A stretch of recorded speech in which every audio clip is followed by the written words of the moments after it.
Welcome to Called to Homeschool with your host, Meg Thomas. I am a mother of 7 with 5 homeschool graduates. Each week, we'll talk about real-life homeschool, mindset shifts, and practical tools you can use in your home. Because homeschooling isn't just about school, it's about restoring the family. Hello, friends. Welcome back to Called to Homeschool. I'm so excited to have you here, diving back into people's questions that they had sent in. And if you have a question for the podcast, just make sure it is in my weekly email newsletter. Am I saying that right? There's a link where you could fill out a question there or on my Instagram bio. You can do it in either place right there. So either place is available for questions. So today I am doing a question, let's get to it, from Marcia from the United States. And this is a really important question, and I think a lot of you will recognize yourself in this one. So Marcia asks, how to keep up your happiness through hard or dark trials, not to mention keep homeschooling. I am an intentional mom that believes in homeschooling, learning alongside my kiddos, and having adventures that enrich and make our lives more beautiful. The not so beautiful realities of life have been knocking me over since February, then put a stop to our regular life in June. I let go of most things while I rested and healed enough to do basic duties of motherhood again. My husband and kids have been amazing and took care of things I just could not do. Now I can do most things again, yay, as I heal. However, I am feeling pressure from the shoulds and need to do's. My most common emotion is feeling annoyed with everyone in my family. This doesn't feel like me. I would love to feel love, light, and fun again. I just can't seem to access it or bring myself to start homeschooling since our previously normal daily schedule is not working. Friends, if you've ever felt any of this, this episode is for you. So let's dive in. Hard seasons don't just interrupt your schedule. They can interrupt everything: your nervous system, your identity, and your emotional reserve. Feeling annoyed doesn't mean that you're ungrateful or that you're failing or you've lost your joy permanently. A lot of times it means that your nervous system has been in survival mode for a long time. Annoyance is often grief that hasn't had space yet, or exhaustion that hasn't been honored, or even pressure showing up as irritability. And here's something I want to say clearly. Healing doesn't end when you can do things again, right? So just because you can do things again does not mean you're all the way processed whatever it was you were going through. Often, this is now when the emotional work begins. So let's talk about why happiness might feel inaccessible right now. Many moms think that happiness is something you decide to feel. And honestly, part of it is that, right? But if your nervous system is out of whack, it is really challenging. When you have been in fight or flight, a dysregulated nervous system, your body learned to conserve energy, your emotions learn to stay guarded, and your joy learned to stay quiet for safety. So when you say, I want to feel love, light, and fun again, your system might be saying, I don't feel safe enough yet. This doesn't mean joy is gone. It means it needs permission and gentleness to return. I have been studying so much about regulating your nervous system, and it's a big part of what we do during No Yell November. There are a lot of small and simple things to do that we often don't think will do even anything at all, but they work wonders. And these are things that are so amazing and help regulating your nervous system. And when you regulate this, then you can start thinking a little bit more clearly and seeing things a little bit more clearly. And I have done this so many times with just different clients. No Yell November, we always do it.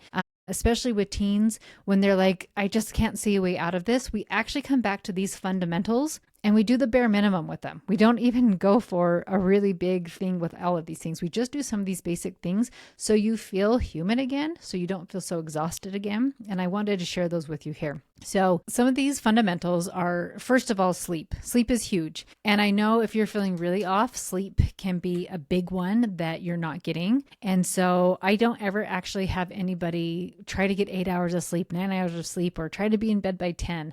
The only thing I ever ask with people is to track it and notice it. And just by simply tracking their sleep, so many times they start noticing that they are way more irritable or have a lot harder time when they stay up late. If they're not getting a lot of sleep, they are more quick to get angry, all frustrated, all of those types of things. So sleep is such a big one. The next one is water. And in No Yell November, I actually encourage everybody to do at least 60 ounces of water. But if you're not even drinking water, then start with 10 ounces. Start with the very basics.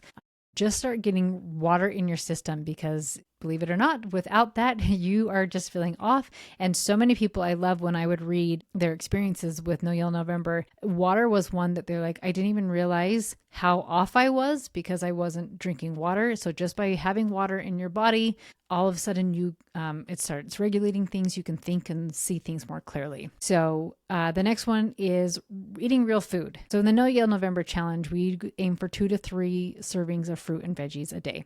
And when I'm working with somebody who's like, I don't eat anything real, then we go for 1 serving, just like a bite of something, a little slice of an apple, whatever it is, just starting to eat some real food so that you're not really hungry, which makes us more annoyed and irritated, all those things, but just starting to get some real food in our body.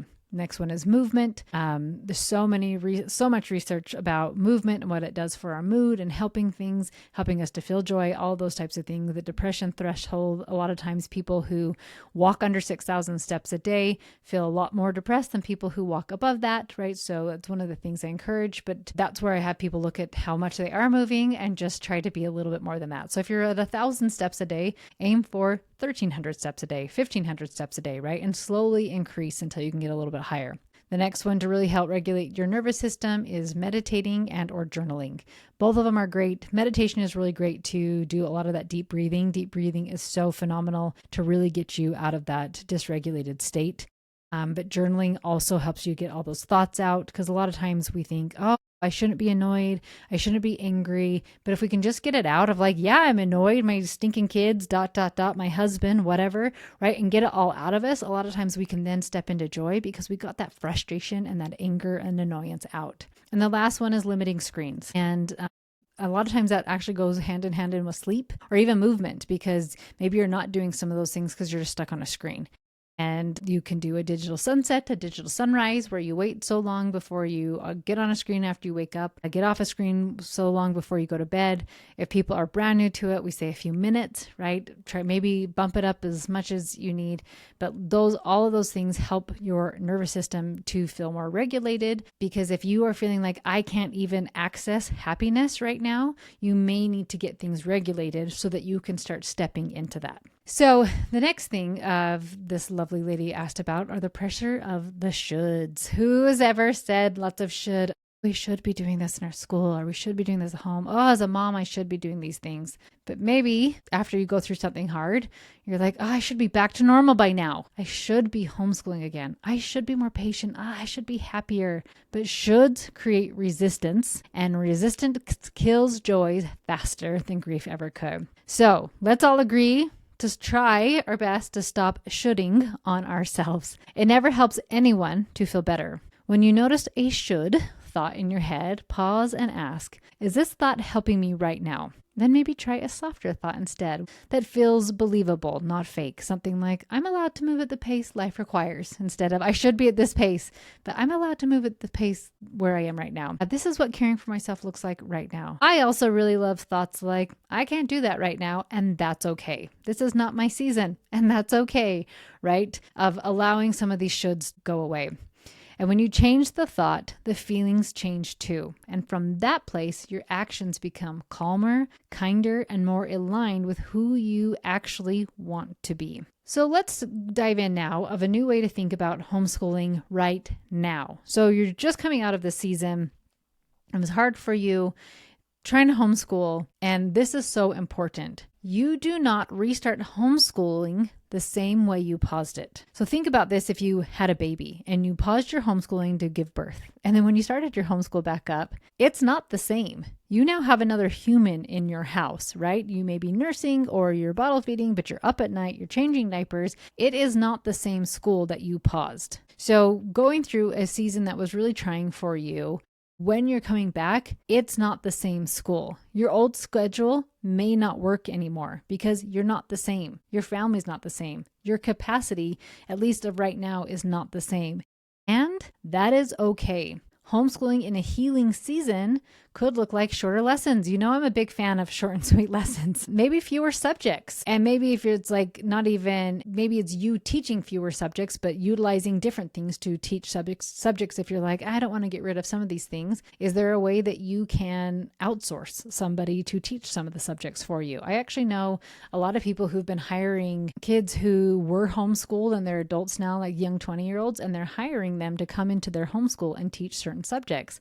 And it's actually pretty cool. I threw it out to one of my kids and they're like, actually, that's not a bad idea, but they're not going to do it yet. Not anytime soon, but having somebody teach a subject for you, right? Maybe more rest, more reading aloud. That's my favorite. More togetherness, less out. So maybe that's less extracurricular activities.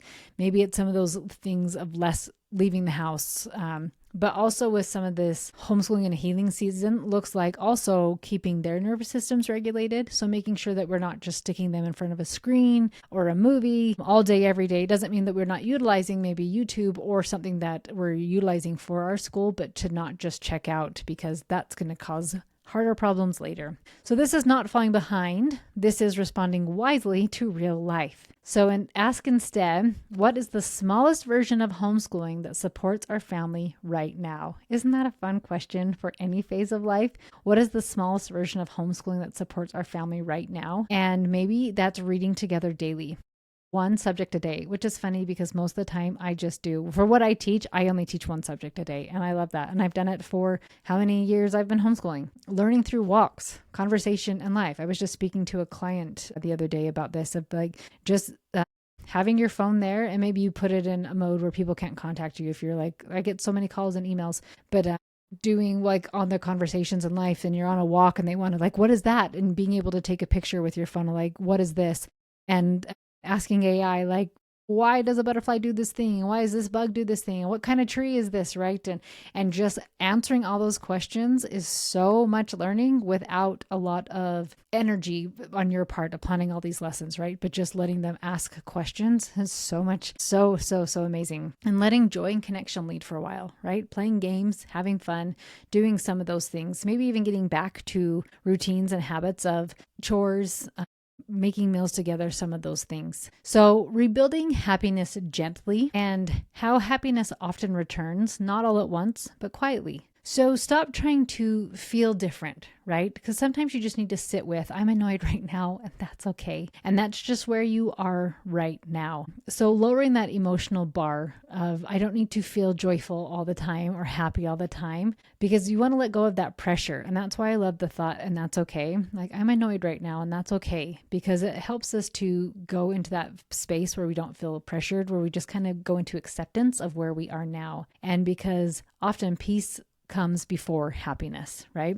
I love this of naming the season out loud, and like you've heard it, name it to tame it, or all these things. And I love even telling my kids, like, I don't have the capacity today, right? So tell the kids, we are still healing and we are going to move slowly. Children feel safer when the season is named, right? And so I love this of just, maybe I can't remember, my boys were bickering or doing something, and I just looked at them and I go, I don't have the bandwidth today to ignore this. So can you gentlemen take it outside, because I'm not in a great place today, right? Of just being so honest. And if every single day is like that, then we maybe need to talk about something, right? But even if you're just like, this season, we're going to go a little bit slower. Like, why can't we be signed up for all these activities? And it's like, it's just a season. We're going to go a little bit slower because this is our healing season. And so we're going to have fun in a different way, right? Another idea is to choose connection over productivity. So if homeschooling feels heavy, pause the academic part, cook together, read aloud, watch something meaningful, and go on small adventure. Connection restores the heart that homeschooling requires. And remembering that you are still you, and that you are not broken. You're not behind, because being behind is a completely made up thing. You're not failing. You are a mother who walked through something hard and is learning how to live again after that season. Love, light, and fun don't come back because you demand them. They come back because you make space for them. And homeschooling doesn't have to look impressive to be meaningful. Sometimes the most faithful homeschooling decision is slowing down until your heart can breathe again. And as you learn how to regulate your nervous system, the hard stops feeling so hard. It doesn't trigger you back into that fight or flight pattern. It just becomes part of your story. And you can think about that season without it affecting you now. So friends, also today, What am I doing? I'm telling you the lesson plans are available for next month. I'm just going to go over them very quickly, but these have been really fun, and they've been really fun to fine tune them. And last month for January, I was talking about the lesson plans started with World War I and a lot of fun things with that. And so we are going to take the next 3 months to dive into World War II. And my family actually did all of this a couple years ago, and we loved it. We had so much fun studying all of this. And so for the habit and the skills, it's all about physical and different cooking things and different exercise. Writing has now been included. There's a writing prompt every day of the 16 days of lesson plans. You don't have to do all of them. If you're like, this doesn't serve me, great. Then just do the ones that serve you. For art and composers, doing a lot of, I wanted to do as many German composers and artists as I could, because Germany is not a villain, right? We had a person actually who wasn't even German, he was Austrian, came in and made bad choices. But as we study stuff like this, I love to go in and learn to love the people, to learn to love the German people. So that's not like when you talk about World War II, like, oh, these terrible people did these awful things, right? But instead, like, some people did choose to make some choices that were not good, and they hurt a lot of people, and they did some awful things. Just because somebody's German does not mean that they were a part of that, right? So I love coming in and learning about people like Beethoven, who are German, right? Of these beautiful, amazing things. One of the painters I found is actually Dutch, because Germany invades the Netherlands, right? And so just learning to love different people from all different parts affected by the war. Science, I'm going to do fun stuff with computers of Alan Turing, if you've heard of him.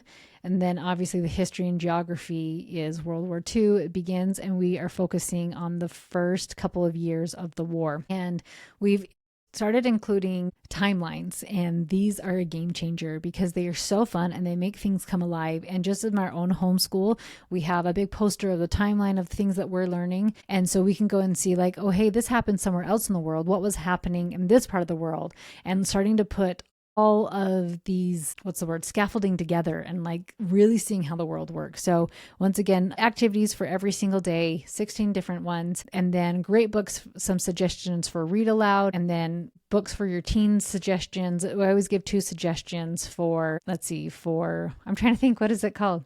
For physical, for the habits, right? Some really great ones. And I actually was able to tie it into World War II, of some really awesome, inspiring stories of athletes. But I will say, for a book that I think everybody should read, it's in here listed as one of the books you can do for history, is World War II, The Rest of the Story and How It Affects You Today by Richard Maybury.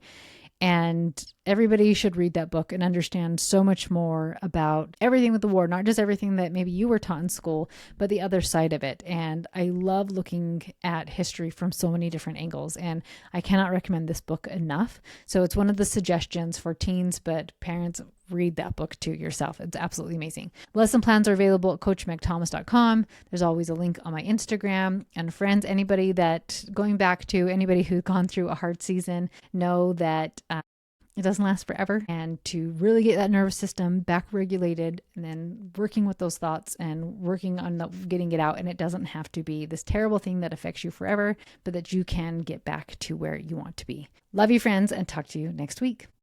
Thanks so much for listening to Call to Homeschool. If today's episode was helpful, the best way you can support the show is by leaving a rating or review on Apple Podcasts or Spotify. It helps more homeschool moms find this work, and I appreciate it so much.